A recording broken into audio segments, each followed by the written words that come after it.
يا مساء الخير عليكم، ازيكم حبايبي؟ عاملين ايه؟ يا رب تكونوا بخير. ازيكم يا حلوين؟ النهارده معانا فيديو لا يقاوم، فيديو الفسيخ. كل الناس اللي بتقرف بتاع بابي ومامي يطلعوا من الفيديو حالا قبل ما يشوفوا الكوارث اللي احنا هنعملها. طبعا شهر رمضان خلاص على الابواب، بيخلص. كل سنه وانتم طيبين، وكمان شم النسيم داخل، يعني لازم له اكله فسيخ جامده. الفسيخ دلوقتي بقى بمبالغ خياليه وانا بعشقه. يلا حط اللايك بتاعك والشير، وتعالي نشوف عملنا الفسيخ بتاعنا ازاي. انا نزلت جبت من السوق بوري، زي ما انتم ما شايفين كده، طازة وشكله جميل جدا، وشكله كمان طازة جدا جدا جدا. اي نعم كان غالي شوية، شويتين مش شوية. يعني تقريبا كنت جايبة الكيلو ب120 130 جنيه حاجة كده. بس هيبقى يعني ارخص كتير من الفسيخ لما تشتريه. تمام، لان انت عارفه طبعا الفسيخ لما بتشتريه ايه، يعني انت بتعملي مثلا كيلو بيطلع في الاخر بعد التخليل كله بيبقى اقل من كيلو بكتير. تعالي اقولك بقى ازاي تنقي السمكيه البوري. لازم تبقى بطنها جامده كده، ما تبقاش طريه. لازم تبقى الخياشيم بتاعتها حمرا كده زي ما انت ما شايفه، وتكون بتلمع. السمكيه تكون بتلمع، القشر بتاعها ما يكونش بيقع. راسها كمان تكون متبططه كده من قدام زي ما انت ما شايفه. هي دي السمكيه التمام، يعني هي دي السمكية اللي تنفع تتعمل فسيخ، اللي هو البوري البلدي.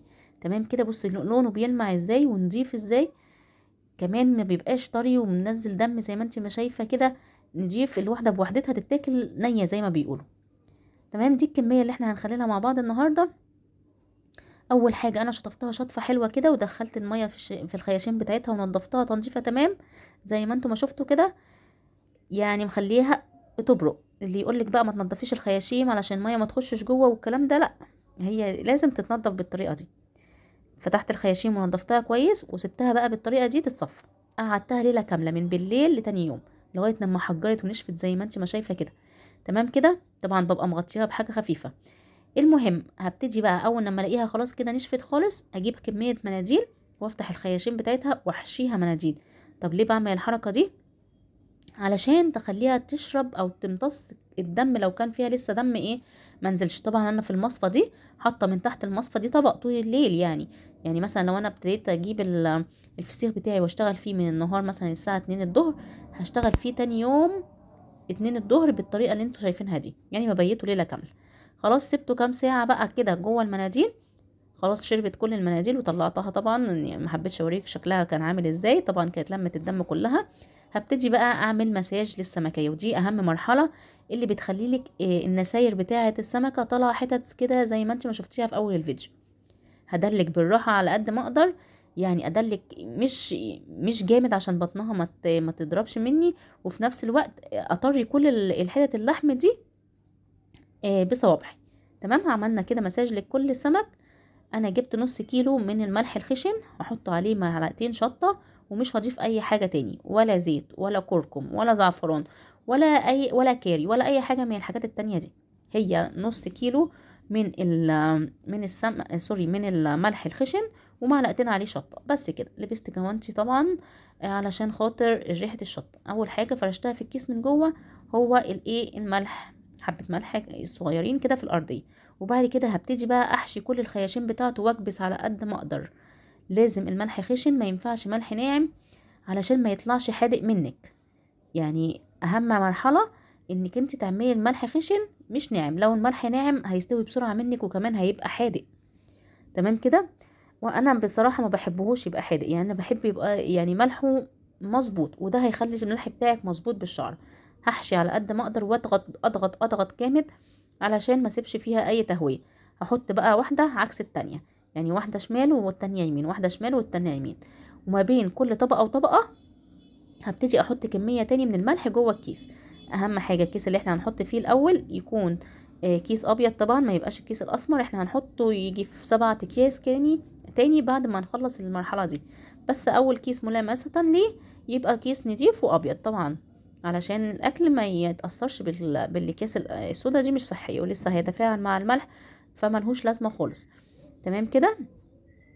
بالطريقة دي هبتدي احشي بقى كل الشكل اللي انت شايفاه، واحده عكس التاني. انا طبعا جريت الفيديو بقى علشان ما اطولش عليك، وانا وريتكم اول واحده بتتعمل ازاي. ودي مرحله خطوه مهمه جدا ان انت تكبسي الملح الزياده.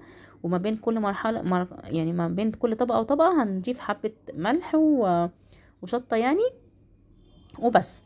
انا مش هحط ولا زيت ولا اي حاجه. انا هبتدي بس اخرج كويس جدا الهواء من الكيس قبل ما اقفله. هو الكيس بصي لو تلاحظوا اتفتح من تحت شويه من الديل بتاع السمكه، بس انا يعني مش هسكت على كده، هبتدي اقلع الكلافز بقى علشان اعرف اتعامل. خلاص سبت الشطه وهبتدي احط كيس جوه كيس جوه كيس، لدرجه ان انا كمان هسلتب عليه علشان اتاكد ان مفيش اي هواء داخل عليه. بجيب سلوتيب عريض وابتدي بقى داير ما يدور كده احكم على الكيس قوي عشان يقدر يطلع الهواء منه، عشان هو ده سر نجاح الفسيخ بتاعك، انه ما يخشلوش هواء خالص عشان يستوي باسرع وقت ممكن. والاسرع وقت ممكن ده مش هياخد اقل من 15 يوم. يعني كنت انا عاملاه يوم 15/3 تقريبا، وفتحت عليه يوم 30 او يوم 31، مش اكتر من كده. انا بعمل العلبه دي علشان يعني احط فيه جوه اللفه. طبعا مش هما الكيسين بس دول اللي احنا لفيناهم، انا لفيت فيهم كذا كيس هتشوفوهم دلوقتي واحنا بنفتح اهو. بص كاتبين عليها التاريخ علشان ما انساش.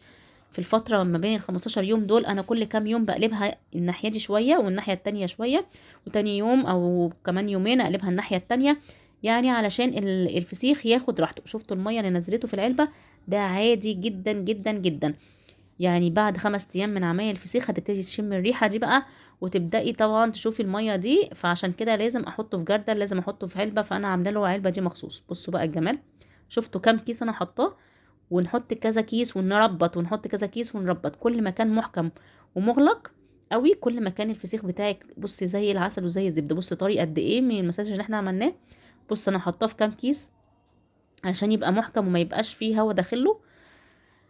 طبيعي جدا تشم الريحه بتاعت يعني شويه ريحه، انا ما بقولش عليها ريحه نتانه، بس في ناس ما بتعجبهاش الريحه دي.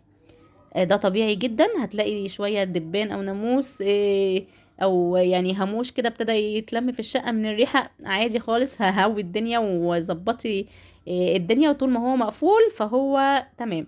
بصوا بقى الجمال. تعالوا نخلي مع بعض بقى للناس اللي ما بتعرفش تخلي الفسيخ وبتبهدل الدنيا، بتحب تاكله بس ما بتعرفش تستخدمه ازاي. انا هفتح زي ما انتم ما شايفين كده، وبعد كده بشيل الراس بمقص، بس مقص يكون مساعدك شويه عشان المقص ده شلني مش حامي اخر حاجه يعني. هشيل من الناحيتين، وبعد كده هبتدي انضف كده من على الحروف كل الحاجات السوداء، بمسح بمنديل عشان انضف من حواليا. بعد كده بشيل الشوكة اللي في النص دي اللي هو العمود الفقري بتاع السمكة. وبعد كده بمعلقة في منتهى البساطة بتحطي ايدك على حرف السمكة من تحت، وبعد كده بتشدي بتطلع حتة زي ما انت شايفة كده. كمان واحدة، يلا بحط بس صرف صبعي كده على الجلدة من الحرف، وبعد كده بشدها بالمعلقة بتطلع زي الفل زي ما انت ما شايفة كده. جميل جدا جدا وطري جدا جدا. الحدوقية بتاعته مش حادق بالمرة، تاكلي منه زي ما تشبعي، مفيش بقى مش هتتعقبي منه ولا ضغط ولا اي حاجة وحشة، لان الملح بتاعه مظبوط جدا مش حادق. وطعمه ما اقولكوش عامل ازاي. بصوا اللون بتاعه تحفة تحفة تحفة. بصوا اللون جميل بينكي زي ما انتم ما بتشوفوه في المحلات بره، وزي ما انتم ما بتشوفوه في الاعلانات. حاجة كده وهم. جربوا الطريقة بتاعتي ومش هتندموا. انا بشيل الراس وبقصقصها بالمقص، وبعد كده الجوانب الحتت السوداء ديت مش عايزاها. في ناس بتحب تمصمصها as you like ليها، وفي ناس ما يعني بتقرف منها. فانا بعمل الفيديو او بعمل طريقة ان احنا نخليها ازاي علشان الناس اللي ما بتحبش تمسك السمك او بتحب تاكله وما بتعرفش تخليه ازاي. فهي دي الطريقة الحلوة ليها. سهل ان انت تقدميه لاي حد لو انت عاملة عزومة، بكل سهولة هيطلع معاكي، وبكل سهولة هتقدميه وبكل نظافة، ومش هياخد منك اي وقت. ايديكي مش هتتوسخ، لابسه كلافز، الحاجه هتطلع مظبوطه جدا. وهتدعيلي جربي الطريقه دي بجد بجد بجد، طعمه تحفه. بصوا بقى النتيجه. انا خليت كل الكميه دي بس ما حبيتش اعطلك. يلا لو انت عجبك الفيديو واستفدتي منه ولو حاجه بسيطه، ما تنسيش في اللايك والشير، وحطي لايك كتير، حطي لايك واعملي شير كتير، وانزلي اشتركي في القناه لو انت لسه ما اشتركتيش. اشوفك في فيديو جديد. سامحيني لو كان ريقي الجري وانا صايمه. اشوفك في فيديو جديد. باي باي.